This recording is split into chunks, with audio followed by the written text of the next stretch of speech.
Hello friend, welcome to Learn of Techno. आज की video में हम देखने वाले हैं फिटर फर्स्ट ईयर के एमसीक्यूज। तो फटाफट से हमारी क्लास के साथ जुड़ जाइए।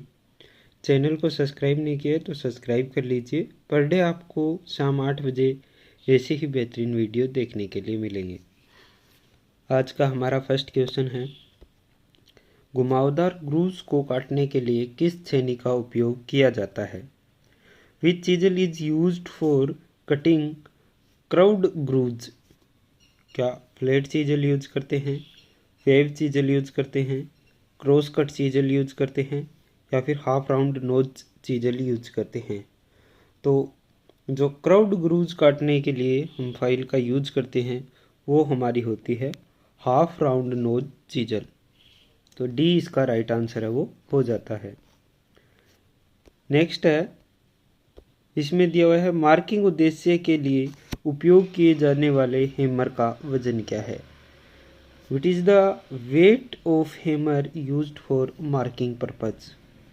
क्या 200 ग्राम का यूज करते हैं, 250 ग्राम का, 300 का या 450 ग्राम का?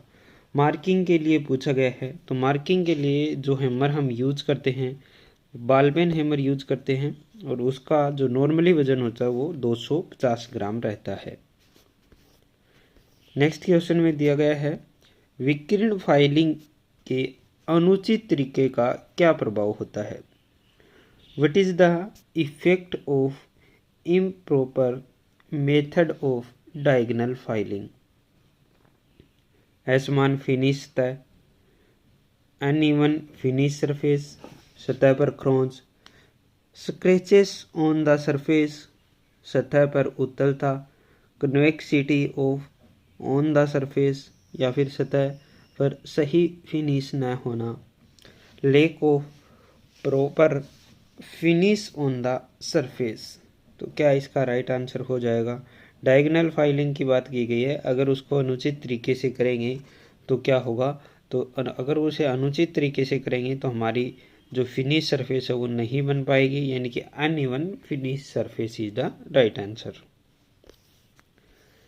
नेक्स्ट क्वेश्चन में दिया गया है कि वेल्डेड पॉइंट और कास्टिंग से अतिरिक्त धातु को हटाने के लिए किस चीजल का उपयोग किया जाता है?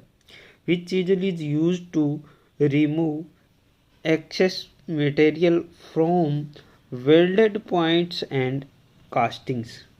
क्या फ्लैट चीजल यूज करते हैं, वेब चीजल यूज करते हैं, क्रॉस कट चीजल यूज करते हैं या फिर हाफ राउंड चीजल यूज करते हैं? तो जो एक्स्ट्रा मटेरियल हटाने के लिए हम जिस चीजल का यूज करते हैं वो हमारी होती है flat chisel. A is the right answer. Next question दिया हुआ है और इसमें दिया हुआ है, निम्न फाइल का नाम क्या है? यहाँ पर आप फिगर में देख सकते हैं, what is the name of the following file? क्या ये रोटरी फाइल है, टिंकर फाइल है, बेरेट फाइल है या फिर क्रॉसिंग फाइल है? तो आपको नॉर्मली देखने से ही पता चल रहा है कि हमारी किस प्रकार की फाइल है। तो ये हमारी रोटरी फाइल है, यानी A is the right answer. Next है 126 नंबर।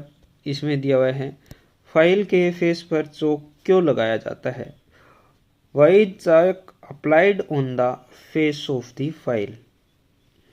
अत्यधिक दबाव को कम करने के लिए, to reduce excessive pressure, chip हटाने की दर को बढ़ाने के लिए, to increase the rate of chip removal, penetration और पिनिंग को कम करने के लिए, to reduce penetration and pinning, penetration और पिनिंग को बढ़ाने के लिए, टू इनहेज पेनिट्रेशन और पिनिंग। तो जो फाइल के ऊपर हम चौक का यूज करते हैं, फेस के ऊपर दांतों में चौक को रगड़कर फिर उसके बाद में फाइल को यूज में लेते हैं, तो वो क्या होता है? पेनिट्रेशन और पिनिंग को कम करने के लिए होता है। तो सी इसका राइट आंसर है, वो हो जाता है। नेक्स्ट क्वेश्चन में दिया हुआ है, फाइन पिच हेक्सा ब्लेड का क्या उपयोग है? What is the use of fine pitch hexa blade? मुलायम धातु को काटने के लिए, to cut soft material, high speed steel को काटने के लिए, for cutting high speed steel, high carbon steel काटने के लिए, to cutting high carbon steel, conduit और अन्य पतली ट्यूबों को काटने के लिए, for cutting conduit and other thin tubes. तो यहाँ पर क्या फाइन पिच हेक्सा ब्लेड की बात की गई है। तो फाइन पिच हेक्सा ब्लेड का हम यूज सबसे ज़्यादा कहाँ पर करते हैं, कंड्यूट और अन्य पतली ट्यूबों को काटने के लिए। अगर यहाँ पर कंड्यूट पाइप वगैरह नहीं दिया हुआ है तो हम करेंगे हाई स्पीड स्टील, ये दोनों ही नहीं दिया हुआ तो हाई कार्बन स्टील के लिए यूज करते हैं। लेकिन सॉफ्ट मेटल के लिए तो हम बिल्कुल भी यूज नहीं करते हैं। ठीक है, तो इसका आंसर है वो हमारा डी हो जाता है, कंड्यूट और अन्य पतली पाइप काटने के लिए। नेक्स्ट क्वेश्चन है, इसमें दिया हुआ है M10 × 125 के लिए टेप ड्रिल साइज की गणना करना है। तो कौन सा फॉर्मूला लगता है, TS यानी कि टेप साइज माइनस 2D।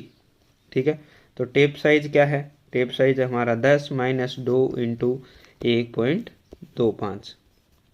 ठीक है, तो इसको करके निकाल लेंगे। इसको अगर हम सोल्व करेंगे, TS 10 माइनस 2 × 1.25, तो इसको अगर हम सोल्व करके आते हैं तो लगभग हमारा क्या निकलता है, 8.8 mm के समथिंग निकल कर आता है। तो इसका क्या है, A is the right answer हो जाता है। ठीक है,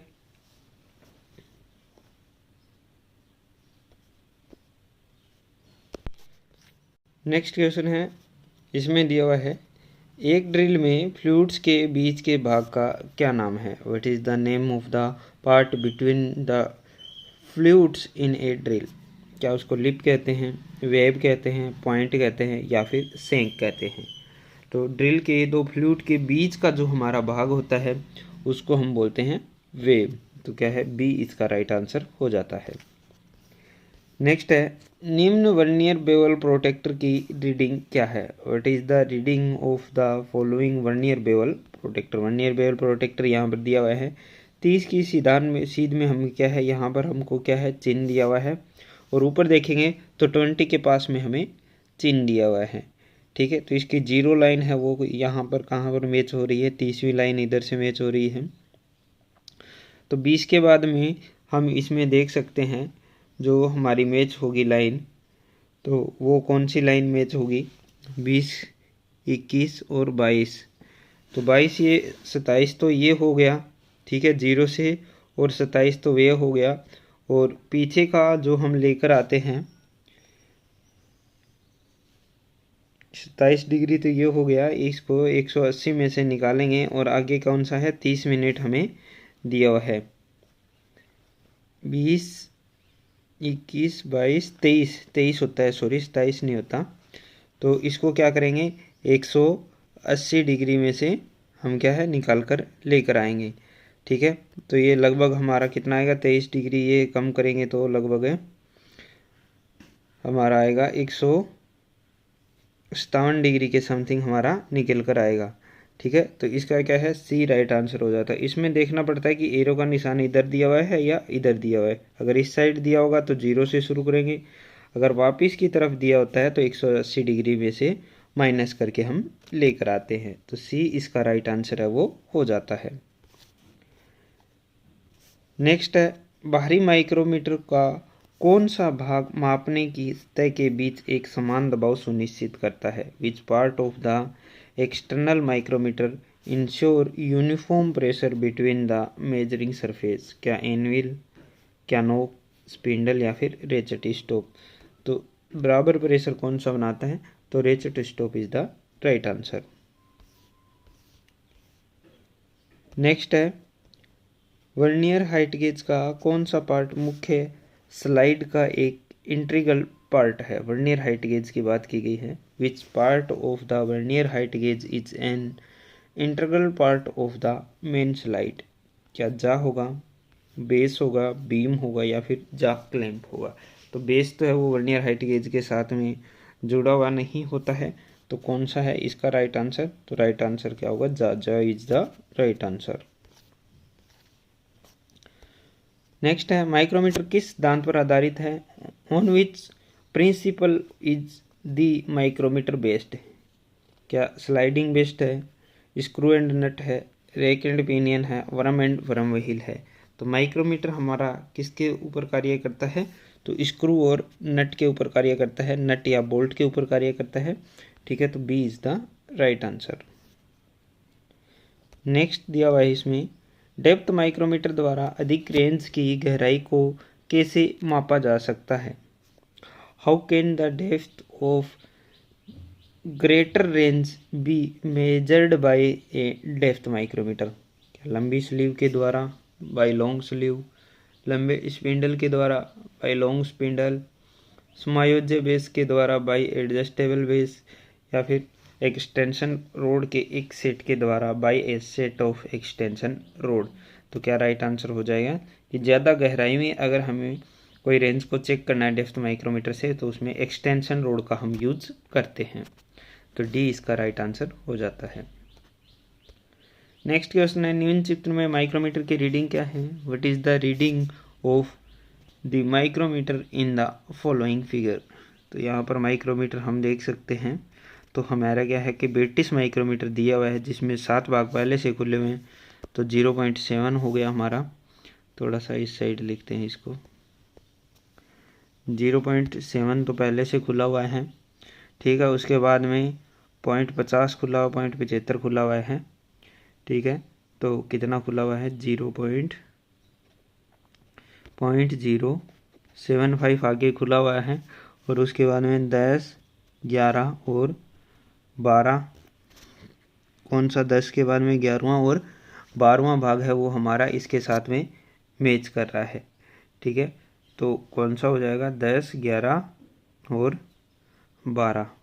तो 0.012, 5 और 2 7 और 1 8, 7,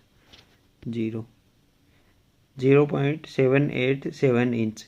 तो क्या है? बी इसका राइट आंसर है, वो हो जाता है। ठीक है, नेक्स्ट है, मापने के दौरान बेवल प्रोटेक्टर का कौन सा भाग इंक्लाइंड सतह के कॉन्टेक्ट्स में होता है? Which part of the bevel protector is in content with the inclined surface whale measuring? क्या डायल होता है, डिस्क होता है, ब्लेड होता है, या फिर स्टॉक होता है?